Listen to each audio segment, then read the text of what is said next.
தொடக்க முன்னுரை. இறை இயேசுவில் அன்பார்ந்த இறை மக்களே, இன்று தாய் திருச்சபையானது பாஸ்கா காலம் 6ஆம் ஞாயிறை கொண்டாடி கொண்டிருக்கிறது.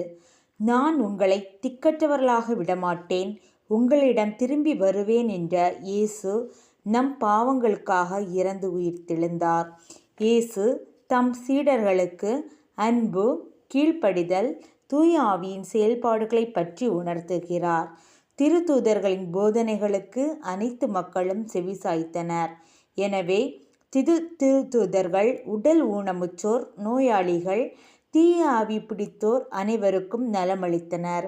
கடவுளின் வார்த்தையை கேட்ட மக்களின் தலையில் கையை வைத்து அவர்களை தூய ஆவியை பெற்றுக்கொள்ள செய்தனர். நாமும் ஆண்டவரின் வார்த்தையை கேட்டு தூய ஆவியின் அருளால் இறை இயேசுவின் சாட்சிகளாய் அனைவரையும் அன்பு செய்து வாழ வரம் வேண்டி இத்திருப்பலியில் பக்தியுடன் பங்கு கொள்வோம்.